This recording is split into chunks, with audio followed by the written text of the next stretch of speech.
નમસ્કાર વિદ્યાર્થી મિત્રો, વંદે ક્લાસીસ યુટ્યુબ ચેનલમાં આપનું હાર્દિક સ્વાગત છે। આજના વિડીયોમાં આપણે ધોરણ 9ના સામાજિક વિજ્ઞાન વિષયના ચેપ્ટર નંબર 2 જેનું નામ છે પ્રથમ વિશ્વયુદ્ધ અને રશિયન ક્રાંતિ, જેના સ્વાધ્યાયનો સંપૂર્ણ શોધન કરવાના છે। આપણી આ ચેનલ પર ધોરણ 9ના બધા જ વિષયના સ્વાધ્યાય માટેના વિડીયો બનાવવામાં આવે છે। તમે ખાસ બધા જ વિડીયો જોઈ શકો છો। તમને બધા વિડીયોની લિંક નીચેથી છે મળી જવાની છે। અને ખાસ કરીને તમે હજુ વિડીયો લાઈક ના કર્યો હોય તો ખાસ વિડીયો લાઈક કરજો અને વિડીયો શેર જલ્દી કરજો, જેથી બાકીના વિદ્યાર્થીઓ વિડીયોને જોઈ શકે। આ ઉપરાંત તમને નાની પીડીએફ મળી રહેવાની છે।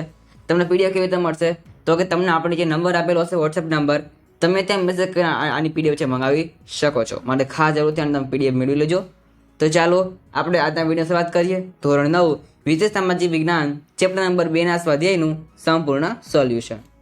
પ્રશ્ન નંબર 1, પ્રશ્નના જવાબ મુદ્દાસર લખવાના છે। તમને અહીં પહેલો સવાલ આપેલો છે, પશ્ચિમ યુરોપ, એશિયા અને આફ્રિકા સંસ્થાનો સ્થાપવાની પ્રક્રિયા વર્ણવવાની છે। સૌથી પહેલાં અહીંયા વાત કરી લઈએ આપણે કે પશ્ચિમ યુરોપમાં સ્થપાયેલી સંસ્થા, તેમાં લખી શકીએ આપણે કે એશિયા આફ્રિકામાં સંસ્થાનો સ્થાપવામાં પશ્ચિમ યુરોપના રાષ્ટ્રો મુખ્ય હતા। તેમની આ સામ્રાજ્યવાદી લાલસા એ તેમના પડોશી રાષ્ટ્રોને પણ છેડ્યા ન હતા। નેધરલેન્ડ, બેલ્જિયમ, લક્ઝામબર્ગ પર સ્પેનનો કબજો હતો। પાછળથી તેના પર કેટલાક પ્રાંતો ફ્રાન્સે પડાવી લીધા હતા।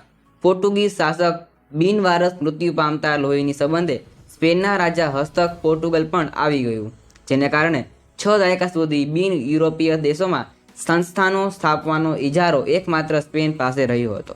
એ જ રીતે ફ્રાન્સ અને ઓસ્ટ્રેલિયાની પ્રદેશ ભૂખનો શિકાર ઇટાલી તથા જર્મન રાજ્યો પણ બન્યા હતા।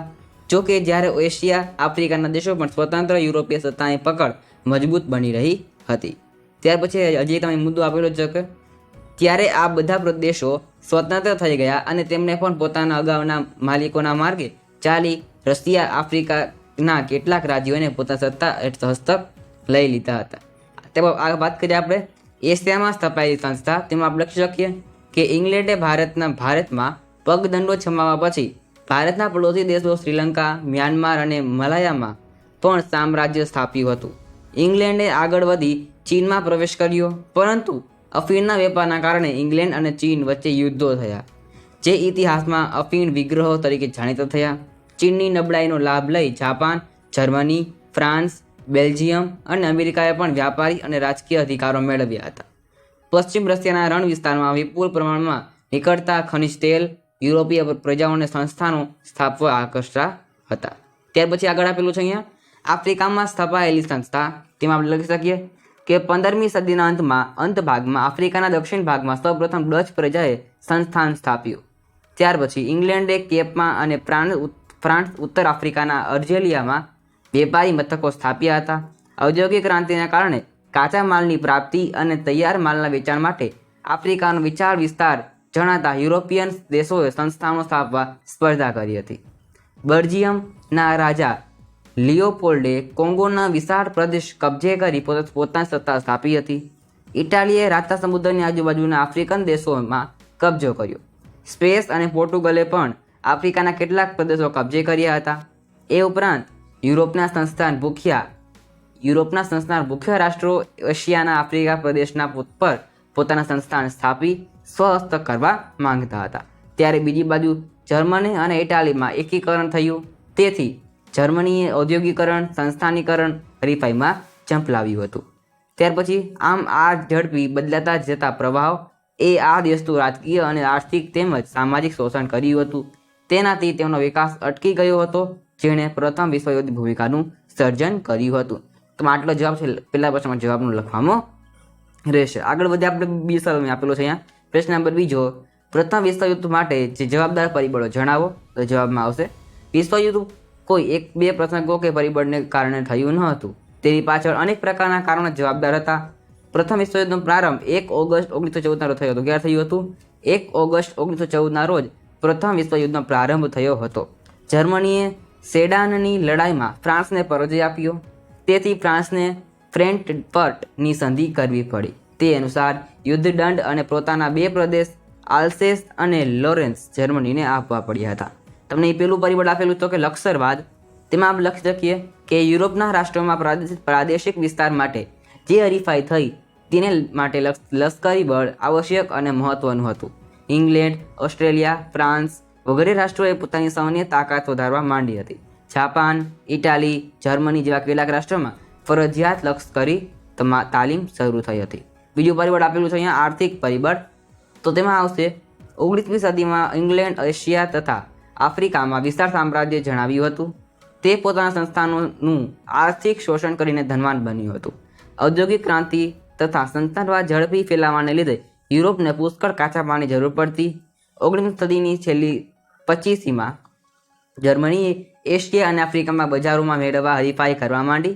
પરિણામે એક બાજુ જર્મની તથા બીજી બાજુ ઇંગ્લેન્ડ વચ્ચે તીવ્ર આર્થિક સ્પર્ધાઓ થઈ હતી. ત્યાર પછી છે સવાલ નંબર 3, એટલે કે તમને ત્રીજું પરિબળ આપેલું છે તેની અંદર જ જૂથબંધી અને ગુપ્ત સંધિઓ. તેમાં લખી શકીએ કે પ્રથમ વિશ્વયુદ્ધ સર્જવામાં જૂથબંધી અને ગુપ્ત કરારોએ મહત્વનો ભાગ ભજવ્યો. પ્રથમ વિશ્વયુદ્ધ પહેલા વિશ્વ 2 જૂથમાં વહેંચાયેલું હતું. એક બાજુ જર્મની, હંગેરી, બલ્ગેરિયા તથા તુર્કસ્તાનનું જૂથ, બીજી બાજુ ઇંગ્લેન્ડ, ફ્રાન્સ તથા જાપાનનું જૂથ હતું. આ બંને જૂથો વચ્ચે ઈર્ષા, શંકા, કુશંકા, ભય અને તિરસ્કારની ભાવના પેદા થઈ, જે પ્રથમ વિશ્વયુદ્ધનું કારણ બન્યું હતું. ત્યાર પછી છે ચોથો પરિબળ તમને આપેલું છે અહીંયા ઉગ્ર રાષ્ટ્રવાદની ભાવના. તેમાં આવશે બર્જિયમ એટલે કે બેલ્જિયમ અને ગ્રીસની સ્વતંત્રતા તેમજ ઇટાલી અને જર્મનીનું એકીકરણ રાષ્ટ્રવાદના પરિણામો હતા. પરંતુ ત્યારબાદ યુરોપમાં રાષ્ટ્રવાદની ભાવનાએ ઉગ્ર અને સંકુચિત સ્વરૂપ ધારણ કર્યું. યુરોપના આર્થિક ઈર્ષાઓ અને ખેંચાણો અને સામ્રાજ્યવાદ એટલો બધો વધી ગયો કે એકબીજાના રાષ્ટ્રના હિતો ટકરાવા લાગ્યા. જર્મન સમ્રાટ કેસર વિલિયમ બીજો ઉગ્ર રાષ્ટ્રવાદ અને સામ્રાજ્યનો પ્રણેતા હતો. તે મહત્વાકાંક્ષી અને વિશ્વ પ્રભુત્વની નીતિમાં માનતો હતો. તે પોતાની પ્રચંડ લશ્કરી તાકાતથી પોતાનું ધાર્યું કરવા માંગતો હતો. જર્મનીની જેમ અન્ય રાષ્ટ્રોમાં પણ યુદ્ધની ભાવના ફેલાઈ અને આ પ્રથમ વિશ્વયુદ્ધમાં પરિણમી હતી. પાંચમું પરિબળ તમને આપેલું છે વર્તમાનપત્રોનો ફાળો. તેમાં આપેલું છે કે યુરોપના રાષ્ટ્રોના વર્તમાનપત્રો પરસ્પર આકરા અને અતિશયોક્તિ ભર્યા ખાસ શબ્દ આપેલો છે અને જૂઠા લખાણોએ પરસ્પર હરીફ દેશોની વિરુદ્ધ જે રોકી પ્રજામાં દુશ્મનાવટની લાગણી એટલી હદે ભરાવી કે સત્તા સ્થાને બેઠેલા લોકો શાંતિ સ્થાપવા કે સમાધાન કરવાના પ્રયત્ન પણ ન કરી શકે. છઠ્ઠું પરિબળ આપેલું છે યુદ્ધ અંગેનું તત્વજ્ઞાન. તેમાં આવશે યુરોપમાં હવે યુદ્ધ એ જ કલ્યાણ નીતિએ જોર પકડ્યું. ટીટસ કે જેવા જર્મન લેખકોએ સિદ્ધાંત પ્રચલિત કર્યા કે શક્તિમાનને જ જીવવાનો હક છે તથા યુદ્ધ એ જ રાષ્ટ્રીય જરૂરિયાત છે. નીત્સે નામના જર્મન લેખકે યુદ્ધને પવિત્ર કાર્ય ગણાવ્યું. કયું કાર્ય છે? પવિત્ર કાર્ય ગણાવ્યું હતું. કોણે? તો કે નીત્સે નામના જર્મન લેખકે. ઓસ્ટ્રેલિયાના રાજકુમાર અને તેની પત્નીએ બ્લેક હેન્ડ નામની સર્બિયાના ઉગ્રવાદી સંસ્થાના સભ્યે ગોળી મારી હત્યા કરી. ઓસ્ટ્રેલિયાએ સર્બિયાનું કશું નહીં સાંભળતા સર્બિયા સામે યુદ્ધ જાહેર કર્યું. આ સમયે પ્રથમ વિશ્વયુદ્ધનો પ્રારંભ થયો હતો. ત્યાર પછી છે સવાલ નંબર 3, પ્રથમ વિશ્વયુદ્ધના પરિણામો લખવાના છે. તો પહેલું તમને પરિણામ આપેલું છે તો કે જાન માલની હાનિ. બીજું છે વર્સેલ્સની સંધિ. ત્યાર પછી તમે આપેલું છે ત્રીજું પરિણામ સામાજિક પરિવર્તન. ત્યાર પછી દૂરગામી પરિણામ. આગળ વધે આપણે પ્રશ્ન બીજો આપેલો છે, ટૂંકનો જ લખવાની છે. પેલું તમને આપેલું છે કે રશિયન ક્રાંતિ. આ તમારા મોસ્ટ આઈમ્પી ટૂંકનો છે, ખાસ તમે છે ધ્યાનમાં રાખજો. આનો જવાબ તમે સ્ક્રીન પર જોઈ શકો છો અને વિડીયો પોઝ કરીને વાંચી પણ શકો છો. બીજી ટૂંકનો આપેલી છે અહીંયા પ્રથમ વિશ્વયુદ્ધની ઘટનાઓ. આ પણ છે, એનો જવાબ પણ તમે જોઈ શકો છો અહીંયા. ત્રીજી છે રાષ્ટ્રસંઘના ઉદ્દેશો. તે પછી છે સવાલ નંબર 3, કારણો આપવાના છે. પેલું તમને અહીંયા કારણ પૂછેલો છે કે પ્રથમ વિશ્વયુદ્ધ પછી રાષ્ટ્રસંઘની સ્થાપના કરવામાં આવી. કારણ કે તો જવાબમાં આવશે વિશ્વયુદ્ધની ભયાનકતા એ વિશ્વના દેશોને વિશ્વ શાંતિની અનિવાર્યતા સમજાવી અને તે માટે આંતરરાષ્ટ્રીય સંગઠનની આવશ્યકતા સમજાતા તે દિશામાં સત્વરે વિચાર કરવાની ફરજ પડી. અમેરિકાના રાષ્ટ્રપતિ વુડરો વિલ્સને રાષ્ટ્રસંઘની સ્થાપનામાં વિશેષ યોગદાન આપ્યું હતું. વુડરો વિલ્સનના 14 મુદ્દાઓને આગળ ધરીને પેરિસ શાંતિ પ્રક્રિયામાં 10 જાન્યુઆરી 1920ના દિવસે રાષ્ટ્રસંઘની સ્થાપના કરવામાં આવી. બીજું કારણ તમને અહીં આપેલું છે 22 જાન્યુઆરી 1905ના દિવસે રશિયાનો લોહિયા રવિવાર તરીકે શા માટે ઓળખવામાં આવે છે? તેનો જવાબ છે તમે સ્ક્રીન પર જોઈ શકો છો. ત્યાર પછી છે પ્રશ્ન નંબર 4.